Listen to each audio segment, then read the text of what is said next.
Ladies and gentlemen, welcome to a multi-part series where I filmed earlier this year up in a place called Järpen in Sweden with a good friend and a very esteemed gunsmith called Filip Örnerkrans.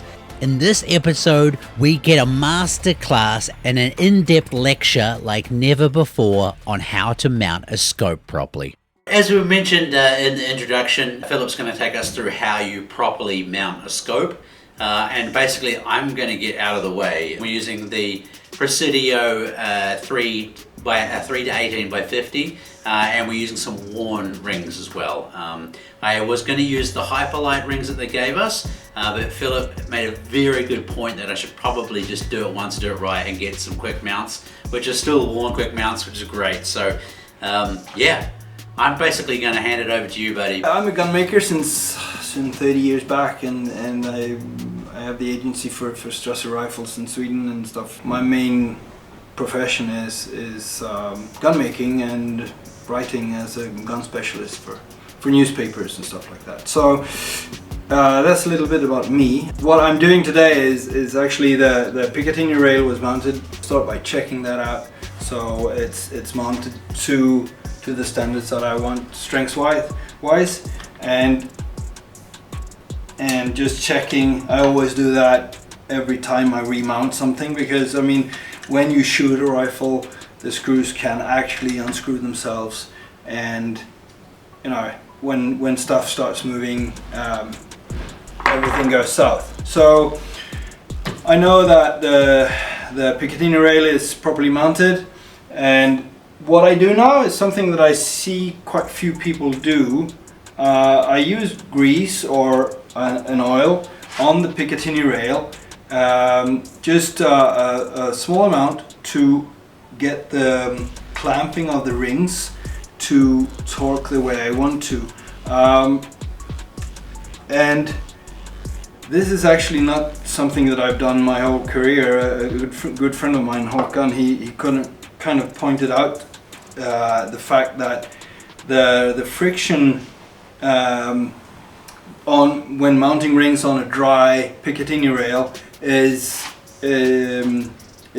actually very valid for maintaining precision. So if you mount your scope rings on a dry rail or Picatinny mount and you bash it, you will definitely see a difference in impact. So I start by adding some oil grease to the shins, so that the friction is eliminated and that the torque actually becomes what I want it to be.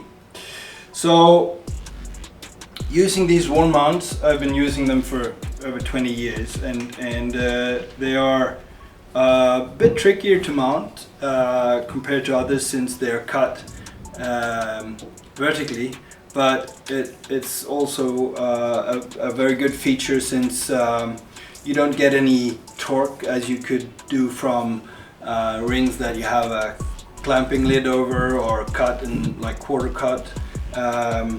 These ones are easier to mount straight, and they have proven themselves on and on. So as I said, a little bit more tricky to mount, but definitely a better option in this price range than a lot of other ones. So mounting out all the 4 screws, taking them fully apart. One important thing is to maintain the recoil lug within the scope ring. One important thing is to open the lever on the side, so it's open when you mount it, because I don't want the lever to clamp on the recoil lug when mounting it on the scope. For right-hand shooters, I always put the lever on the left side, but that's of course optional. You can have it on the right if you want to. I just prefer to have it on the left. So one very important thing when you mount these rings is that you start by tightening the 2 lower screws. Super important. If you tighten the top first, you will clamp the ring on top and you will not be able to clamp it properly in the bottom, and this means that the clamping system won't work as supposed. So Doing that is essential for the function of the rifle. Now I see this is, yes, it works. There's not much room over, but there is enough. So I start by tightening up the 2 lower screws, and I tighten them properly. So I have this torque, and we go to 25 inch per pound, and then I push them forward, push the front ring forward to get it to sit tight against the recoil lug. There's a gap in these Picatinny rails where the recoil lug is supposed to fit. If you mount it in the back and you fire, the counterweight of the scope will move the rifle forward, and you will have a shift in impact and possibly also damage to your scope. So very important, push the ring forward so it's in contact in the front end. And a lot of people ask me over the years why it should be backwards, but the thing is, when you fire the rifle and the rifle goes back on the recoil, the scope sits on top as a counterweight, so the effect is actually that the scope is kind of standing still and the rifle is affected by the recoil, which means that you will have a counter force from the rifle scope when shooting. So very important, push the rings forward, tighten them to desired strength or newton in the bottom. And now, as you see, I only have 1 ring, and I can move the scope back and forth like this. So I can align it. I will align it towards the Picatinny shin with these special leveling tools.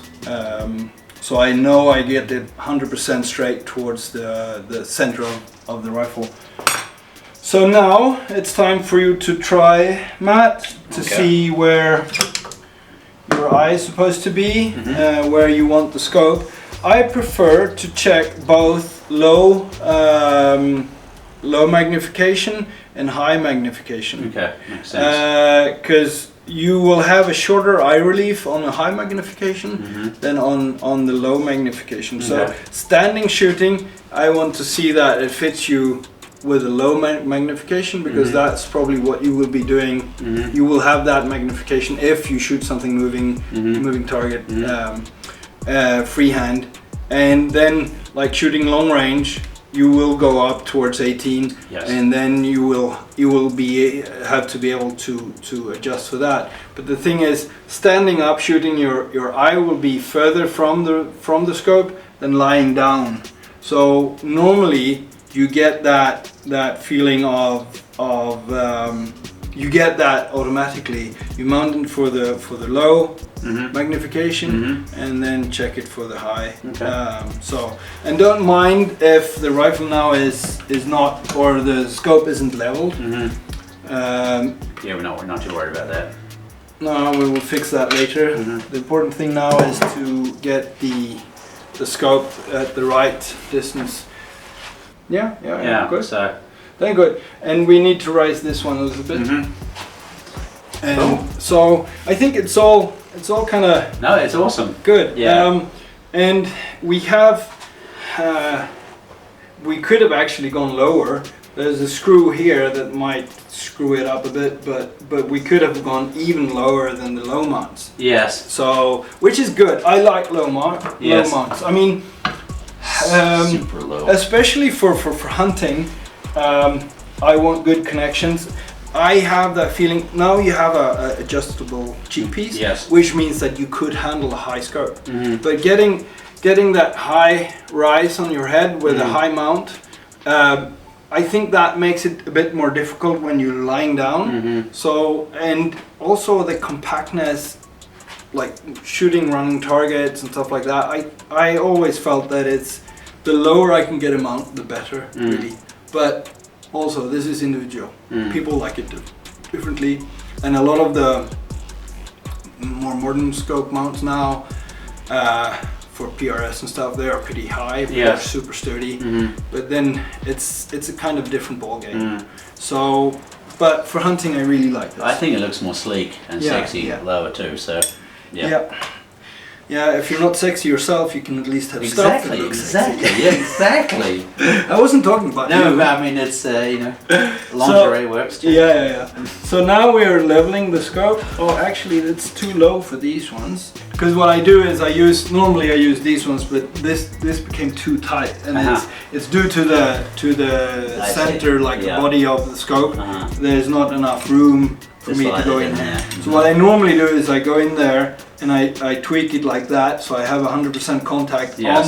on there, and I have the flat square underneath, which makes when I see that align, there's no gap Yes. between the scope and this one. I know it's 100% aligned with the center of the rifle. Gotcha. So, but now I use this one. It's not as sturdy, but you still see there. Yes. You see the gap, Yes.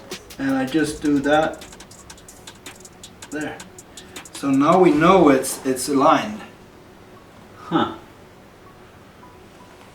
And I mean, you can check yourself towards the center tower. Yes. So what I'll do is now, because I can't use the back slot, the furthest back slot of the Picatinny rail, Yes. I'll put the ring one slot forward. Yes. This means that you can actually shift the scope one slot backwards.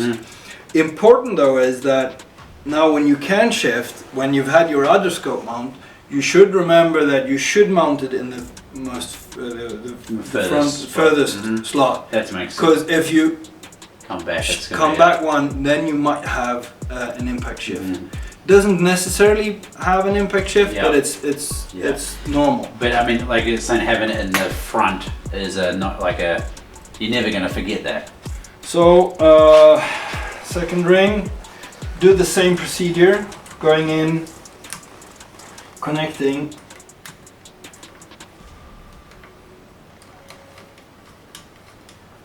The lower screws,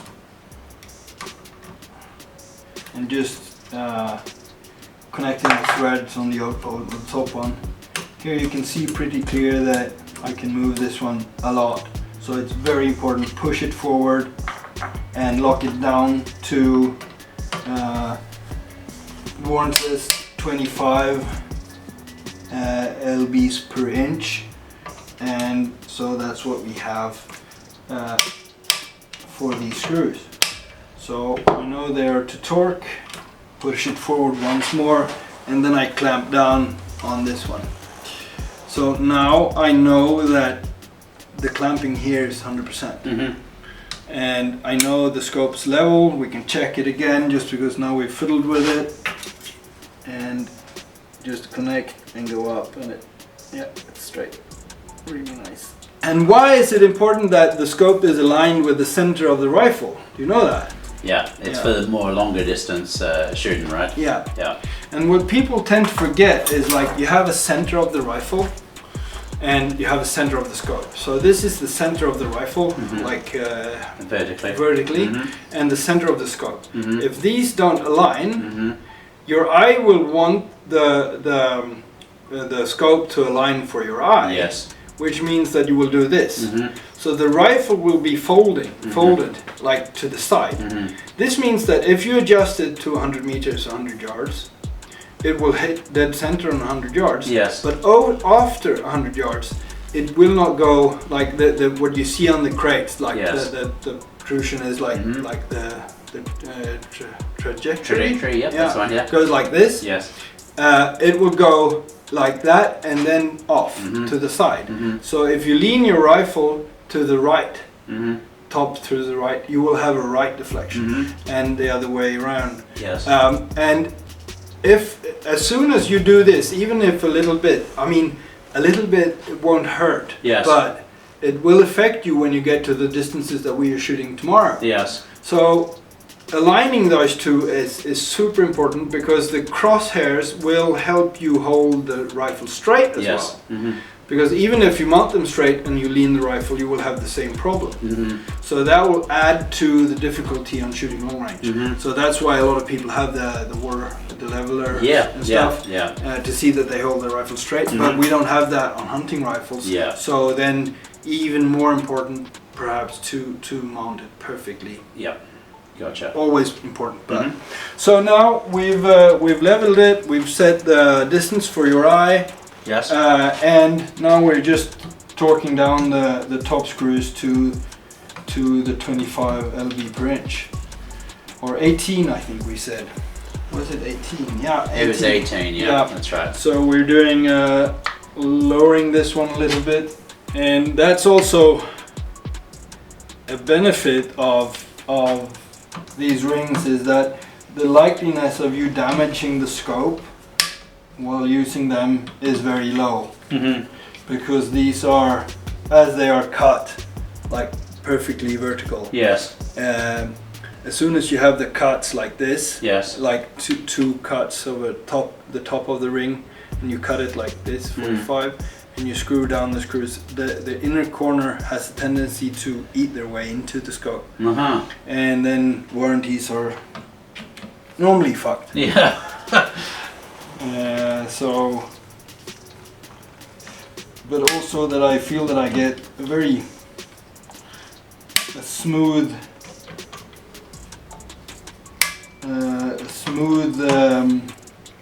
alignment in the rings, so that they don't.